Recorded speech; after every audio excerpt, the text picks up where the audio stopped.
primeira série, sejam muito bem-vindos a mais uma aula da disciplina de História. Na aula de hoje nós vamos abordar, já entrando na questão das primeiras civilizações da Antiguidade. Nessa aula de hoje nós vamos abordar as características, conhecer um pouco mais sobre a civilização, sobre os povos que viveram na região da Mesopotâmia. Nós vamos ver como que eles se organizavam politicamente, como que eles se organizavam socialmente, as estruturas de poder social, como que era desenvolvida a economia, a política e a religião nessas civilizações, que foram muitas que passaram naquela região. Nós vamos ver também as principais influências dos povos mesopotâmicos até os dias de hoje, como por exemplo a escrita cuneiforme e sobre o Código de Hammurabi. Então peguem aí seu livro, seu caderno e vamos juntos para mais uma aula da disciplina. Olá, gente, bom dia a todos. Nós vamos dar continuidade à nossa aula, já entrando na questão das primeiras civilizações, entrando no entendimento de como que se desenvolveram as primeiras grandes civilizações da nossa história, certo? Nós já chegamos a ver nas aulas anteriores as origens dos primeiros grupos humanos, vamos dizer, das primeiras atividades humanas ao longo da história, certo? Nós chegamos a ver, por exemplo, a divisão, basicamente, da pré-história, né, da idade paleolítica, neolítica, idade dos metais, e tivemos um foco principal na questão da revolução agrícola que aconteceu no Neolítico, né, que mudou drasticamente a forma do ser humano se desenvolver, basicamente, ok? Até antes disso, os seres humanos eles trabalhavam de forma, eles atuavam, eles viviam de uma forma nômade, né, coletando, indo de lugar em lugar em busca de alimentos e de mantimentos, certo? Os seres humanos eles viviam de forma nômade, procurando alimentação, vivendo da coleta, da caça, da pesca, vamos dizer assim, e enquanto os recursos ali estivessem.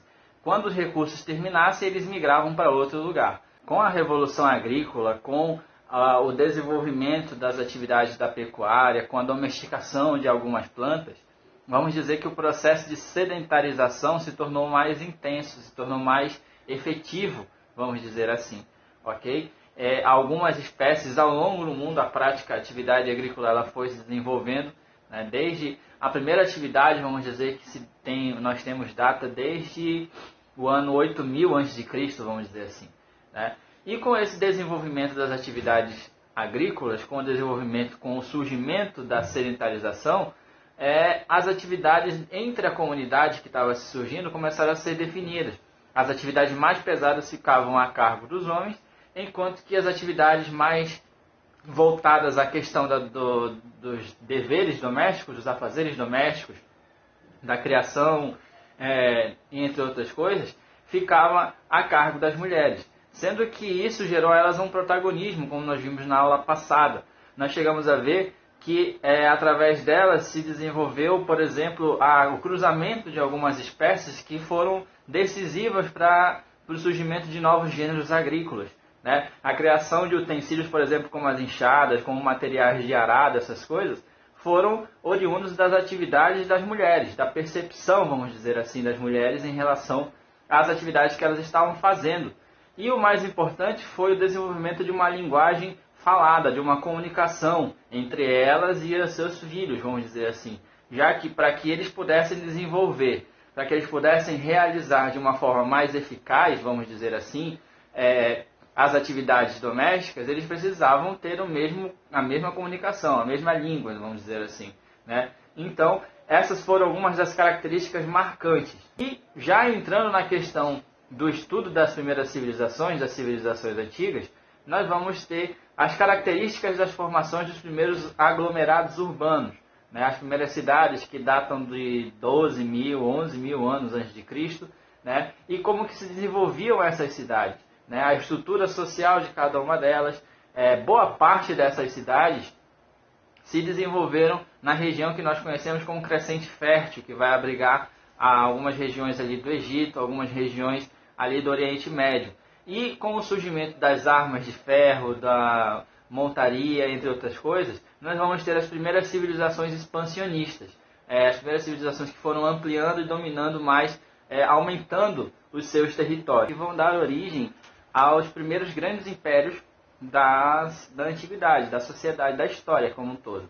Ok? Alguns desses grandes impérios nós vamos estudar nessa aula de hoje, que vai ser envolvendo a área da Mesopotâmia.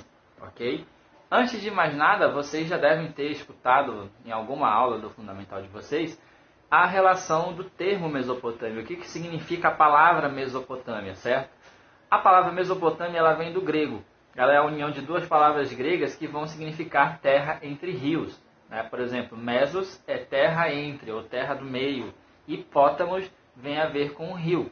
Né? Então, terra entre rios. E isso se dá porque a área que nós conhecemos como Mesopotâmia, né, basicamente, ela vai ser ali a região em torno dos rios Tigre e os rios Eufrates. E o rio Eufrates, certo? São dois rios que nascem na região ali ao sul da Turquia, da Armênia, basicamente, passam por boa parte do Iraque, né, até desaguarem os dois, desaguarem ali na região do Golfo Pérsico.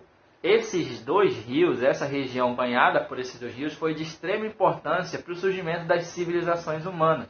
As primeiras civilizações organizadas que nós temos conhecimento, elas datam dos anos 6.000, 5.000 a.C. e surgiram nessa região desses dois rios. Ok? Apesar do clima nessas regiões ser bastante, na verdade, semiárido, vamos dizer que essas duas áreas, a área da região do rio Tigre e a área da região do rio Eufrates, são áreas praticamente oásis ali naquelas regiões, porque eles oferecem características pelo fato de ter o regime das cheias e das vazantes. Ele oferece, nas suas margens ali, características ideais para o desenvolvimento da agricultura. E essas características foram importantíssimas para o surgimento dos vários povos mesopotâmicos que ali ocuparam essas regiões, certo? A primeira ocupação de povos mesopotâmicos ali, vamos dizer que ela vai se datar a partir dos anos 3, 4 mil, 5 mil antes de Cristo, certo? E tivemos inúmeros povos ali que ocuparam aquela região. Alguns desses povos, vamos dizer, que tiveram uma ampla importância e relevância do ponto de vista militar, outros do ponto de vista cultural, mas cada povo que ali passou, que ali se desenvolveu naquela região, independente do tempo, ele deixou características que foram sendo assimiladas por outros povos.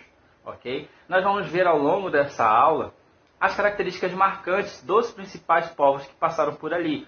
E algumas delas são tão importantes até o dia de hoje, para nós compreendermos, por exemplo, o surgimento da escrita, né? O surgimento de alguns elementos arquitetônicos, alguns elementos militares, alguns elementos voltados à religião, né? E até mesmo as leis, ao direito. Um primeiro compilado de leis surgiu nessa região da Mesopotâmia, certo? Nós vamos observar aqui, como já tinha dito anteriormente, algumas das primeiras cidades. Se vocês quiserem acompanhar, né, acompanhar junto comigo aqui no livro de vocês, essas características, essas atividades, elas estão a partir da página 30 do livro de vocês e vai até a página 35, 36, ok? E assim, vamos continuando, vamos observando. As primeiras cidades mesopotâmicas, elas vão surgir aproximadamente entre os anos 4.000 e 5.000 anos atrás, ok? Elas vão surgir entre 4 e 5.000 anos antes de Cristo, né? E nós vamos ter aí o surgimento de várias cidades importantes, né? Chamadas cidades-estado, importantes ali naquela região da Mesopotâmia. Nós vamos ter as cidades, por exemplo, como Ur, como Uruk, como Nippur, Lagash, Babilônia e Nínive. Sendo que as duas primeiras cidades aí que eu falei para vocês, as cidades de Ur e a cidade de Uruk, são umas das mais antigas cidades que já se tem registro, né? Ur ela surgiu aproximadamente nos anos 5.000, 6.000 a.C., né? E aí nós vamos ter cada uma com suas características importantes, características relevantes, né? Seja de infraestrutura, seja de desenvolvimento social, entre outros. E assim, como eu falei para vocês, vários povos passaram por essa região da Mesopotâmia, ok? Dentre eles nós vamos ter o destaque principal para os Sumérios, que foi a primeira civilização da antiguidade que nós temos conhecimento. Elas datam de 7.000 a 6.000 anos antes de Cristo. Depois os Acádios, aqui nós vamos ter, gente, em ordem cronológica, ok? O primeiro povo a se desenvolver ali foram os sumérios, como eu já falei para vocês. Depois vieram os acádios, né, que desenvolveram ali após a conquista de algumas dessas grandes cidades da Suméria. Depois os babilônios, né, os babilônios aqui nós temos como principal referência do povo babilônio, nós vamos ter Hammurabi, que nós vamos ver um pouco a contribuição desse rei mais adiante quando nós formos falar das influências mesopotâmicas nos dias de hoje. Mas do povo babilônio aqui, nós temos como principal expoente o rei Hammurabi. Depois nós vamos ter os assírios, que vão ser um povo muito importante no ponto de vista militar, vamos dizer assim. É considerado um dos primeiros impérios ali da região do Crescente Fértil, né? Tiveram vários períodos, vários reis que foram responsáveis pela expansão dos territórios. Se vocês observarem aqui rapidamente no mapa anterior, nós vamos ter aqui, esse mapa verde aí na verdade, é o mapa da expansão do Império Assírio. O Império Assírio ele foi conhecido por ser um povo extremamente militar, né? E um povo bastante cruel nas suas batalhas, vamos dizer assim, né? Eles tiveram ali o seu auge no século X, século IX a.C. e durou até o século VI a.C., até o século VII a.C., na verdade, lá por volta dos anos de 605 a.C., quando eles vão ser conquistados pelos caldeus, né? Que vão ser conhecidos como neobabilônicos. Okay? Esse último povo que habitou ali a região da Mesopotâmia por volta dos anos 605 até 539, vamos dizer, antes de Cristo, ele vai ser responsável por alguns eventos importantes que nós temos conhecimento. Graças a ele, principalmente na figura do rei Nabucodonosor, ou Nabucodonosor II, nós vamos ter o surgimento dos jardins suspensos da Babilônia, que é essa ilustração que vocês estão vendo aqui embaixo, né? Ele ordenou a criação dos jardins suspensos, que foi considerado uma das 7 maravilhas do mundo antigo, e no governo do Nabucodonosor II aconteceu um episódio conhecido como o cativeiro dos judeus, né? A queda do reino hebraico de Judá, que foi dominado e levado escravo para a Babilônia, né? É um assunto, uma história que também está relatada na Bíblia Sagrada, né? São alguns dos eventos importantes do domínio dos caldeus, também conhecidos como neobabilônicos, que tiveram como figura importante o rei Nabucodonosor II.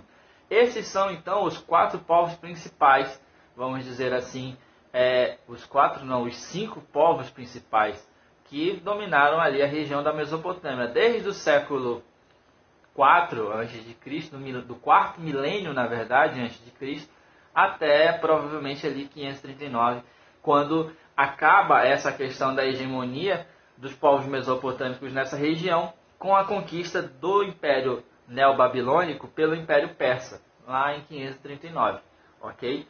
Cada um tinha suas características importantes, cada um tinha seus aspectos importantes. Por exemplo, enquanto os babilônicos, né, eles prezavam pela questão do desenvolvimento da irrigação, do desenvolvimento da agricultura, do desenvolvimento da escrita, né, os assírios já eram mais voltados para a questão do expansionismo militar, né? Eles viviam praticamente em constante atividade militar e tinham um exército bastante poderoso, bastante bem treinado, vamos dizer assim, né? Enquanto que os caldeus eles já eram mais versados na questão da infraestrutura, da arquitetura, vamos dizer assim, da construção, da expansão também, expansão militar, já que eles tiveram um império significativo, mas eram mais voltados também para a questão da arquitetura. Um exemplo clássico disso são os portais que foram criados na época do Império Neobabilônico e também na questão das construções, dos zigurates, na questão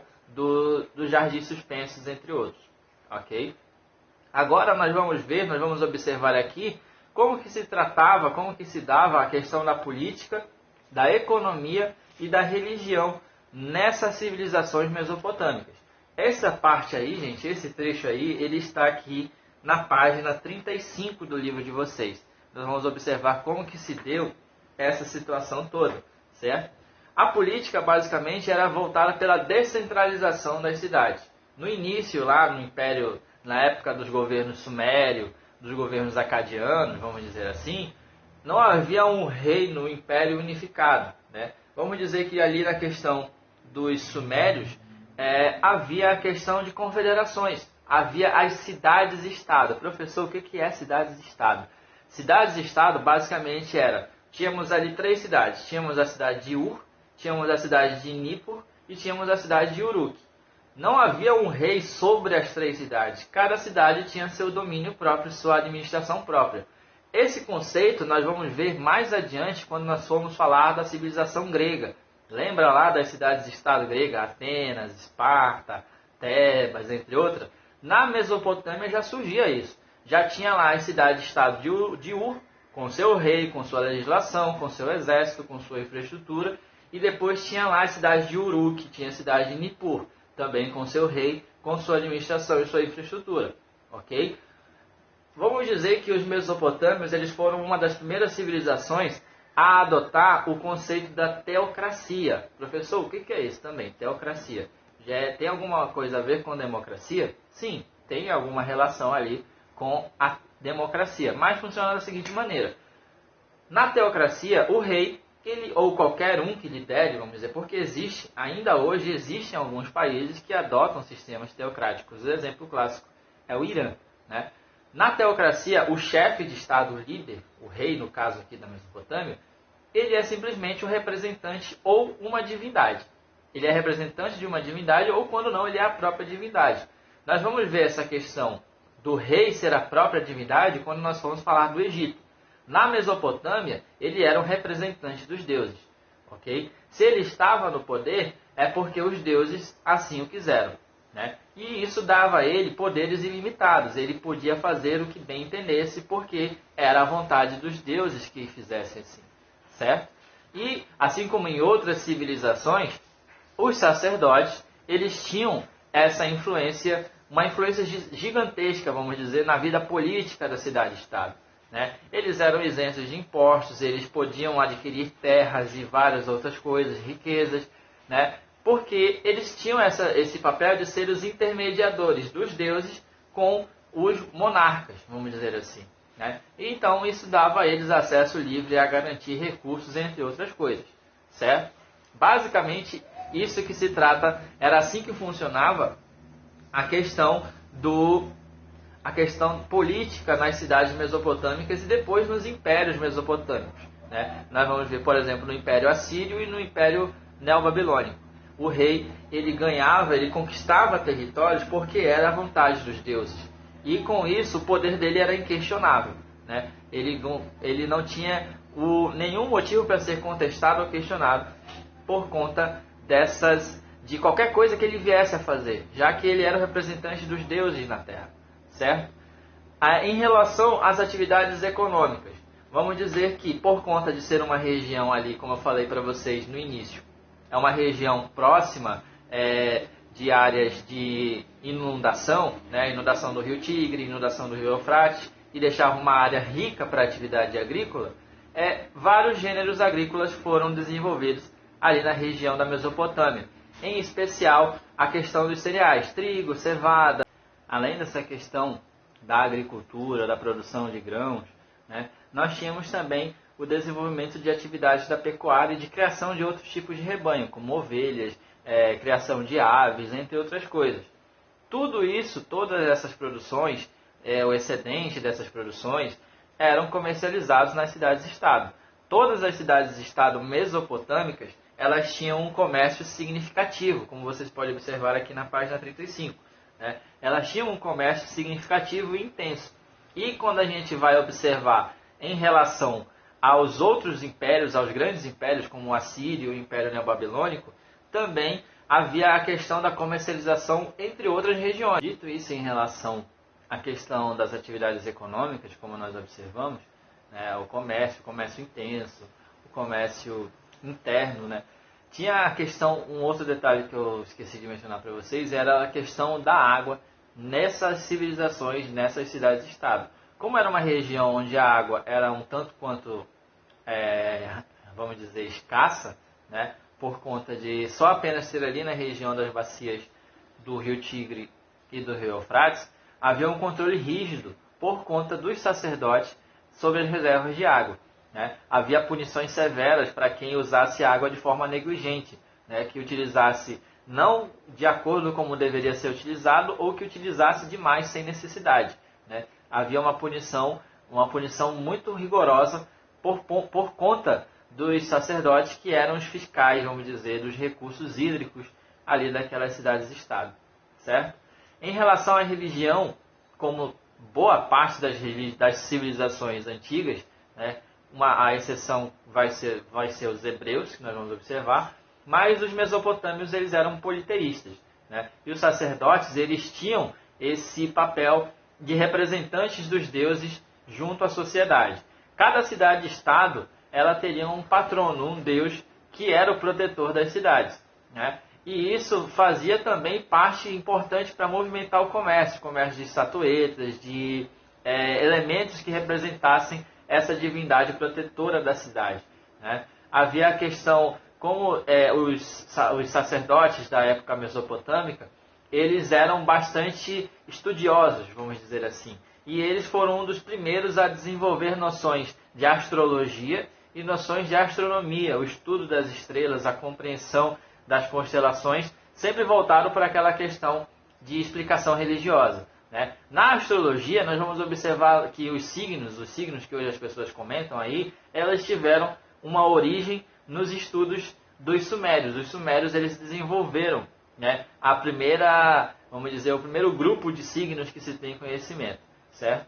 Que vai influenciar bastante até para hoje, os signos que existem hoje por aí, têm uma certa influência das atividades mesopotâmicas, ok? E aí, já basicamente finalizando, nós vamos ver aqui a questão das influências. Quais foram as influências dos mesopotâmicos para as próximas civilizações, as civilizações que vieram e até mesmo nos dias de hoje, né? Como foi a civilização mais antiga que se tem conhecimento, alguns dos instrumentos mais comuns que nós temos conhecimento hoje foram surgindo nessas civilizações, na Mesopotâmia. Por exemplo, os carros de boi puxados à roda foi surgido na Mesopotâmia, os tijolos, né, até mesmo tijolos de vidro, os tijolos de barro que nós conhecemos hoje, também surgiram nas regiões ali da Mesopotâmia, né? A agricultura, o sistema de irrigação e a linguagem escrita. Nesse detalhe, gente, nós vamos dar um destaque muito importante para o sistema de escrita que surgiu na Mesopotâmia, que surgiu com os sumérios e depois foi aperfeiçoado pelos babilônios, né? Os babilônios da época do Hammurabi, que foi a escrita cuneiforme. Aí vocês vão e me dizem, professor, o que significa isso? O que é uma escrita cuneiforme? Se vocês observarem bem na página 36 do livro de vocês, eles vão observar aqui que a escrita cuneiforme, por definição, ela é uma escrita em forma de cunha e tinha a ajuda de uma espécie de estilete. Eles utilizavam pequenas tabuinhas de barro, de argila, e faziam esses escritos, esses pequenos cortes, que eram pictogramas, símbolozinhos que tinham algum significado, seja para contagem, né? Eram muito utilizados para a questão de organização econômica, de organização populacional, né? E também eram muito utilizados para interpretação de leis, de interpretação de atividades religiosas, entre outras coisas. Essa escrita é a mais antiga que se tem conhecimento. Vamos dizer que ela vai datar dos anos de 5.000 a 4.500 a.C., né? E com isso, com esse desenvolvimento desse estilo, nós vamos dizer que ela foi marcante para o início dos que nós chamamos de estudo da história, ok? Vamos dizer que essa foi a maior contribuição dos mesopotâmicos para as gerações futuras. Essa e a outra que nós vamos ver mais à frente, né? Em relação à astronomia e à arquitetura, né? O calendário, como nós conhecemos, a divisão entre meses, apesar deles usarem a questão lunar, foi desenvolvida pelos mesopotâmicos. A astronomia, como eu falei para vocês, ela foi utilizada a questão do estudo das estrelas, a compreensão de algumas estrelas, o descobrimento até de alguns planetas, né? Foi graças a estudos feitos pelos mesopotâmicos. E em relação à arquitetura, já falamos um pouco anteriormente em relação aos jardins suspensos, que foi um exemplo de arquitetura da época mesopotâmica. Nós vamos ter também um edifício interessante que surgiu na civilização na Mesopotâmia, que é o zigurate, que é essa imagem aqui que vocês estão vendo aqui embaixo. Esse elemento ele tinha como função, era um templo religioso. Geralmente era em homenagem ao deus da cidade ou ao deus da religião, né, da região ali próxima, da região mesopotâmica próxima. Ele servia tanto como um local de adoração dos sacerdotes, introdução de reis, vamos dizer, coroação de reis também eram feitas ali, como também para estudos astronômicos, por conta da infraestrutura que ele gerava ali, né? Essa estrutura que ele era feito, com a parte em cima, no centro do zigurate, um pouco mais alta, era como uma espécie de observatório astronômico, onde os sacerdotes observavam as estrelas e tentavam entender alguns fenômenos que aconteciam na Terra através dessa observação das estrelas, né? Ou seja, o zigurate ele vai ter essa importância tanto religiosa como um local de adoração, quanto astronômica como um local de observação das estrelas. E agora também, para finalizar, nós vamos ter aqui uma das principais contribuições para se compreender a civilização mesopotâmica e compreender também como funcionava a sociedade, como que a sociedade era organizada na forma de lei, né, que vai ser a questão do Código de Hammurabi. É um compilado de leis que regiam à época a civilização babilônia. Foi compilada pelo rei Hammurabi, e aqui vocês estão vendo na parte essa imagem em tom preto.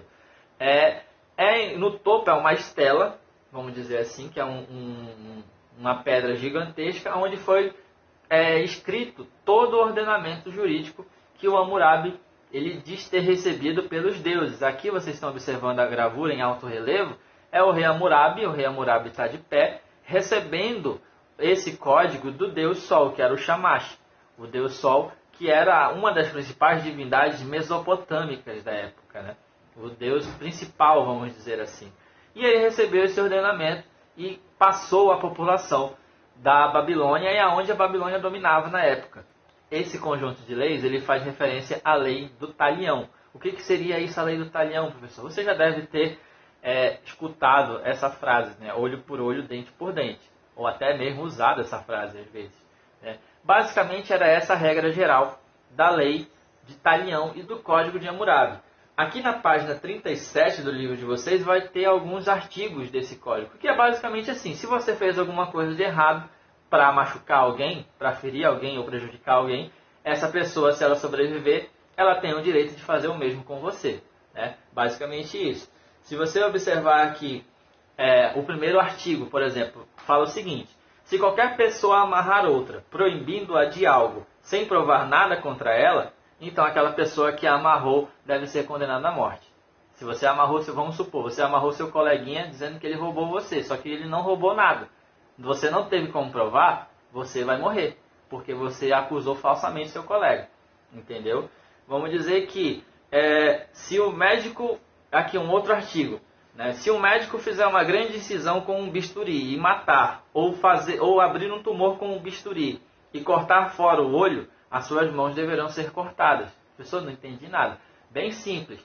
Se o médico foi fazer uma cirurgia num cara e acabou matando o indivíduo na cirurgia, ou sei lá, acabou deixando ele defeituoso com alguma deformidade, o médico deve morrer. Entendeu? Bem simples. Se, por exemplo, um outro artigo que é bem clássico, se um engenheiro constrói uma casa mal feita e o dono da casa vem a morrer dentro daquela casa que o engenheiro construiu de forma mal feita, a casa do engenheiro deve ser destruída com a família dele junto. Entendeu? Era basicamente assim que funcionava o Código de Hammurabi.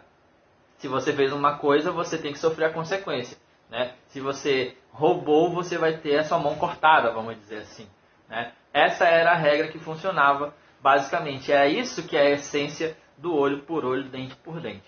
Ok? Em relação à Mesopotâmia, gente, basicamente foi isso. Algumas características importantes da civilização mesopotâmica, né, de uma forma bem resumida. Eu espero que vocês tenham compreendido. Dúvidas, vocês podem me chamar, vou estar à disposição para ajudar vocês. E no mais, gente, é isso. Nas próximas aulas nós vamos dar continuidade às civilizações orientais, nós vamos falar sobre o Egito e alguns outros povos da região ali da Antiguidade Oriental.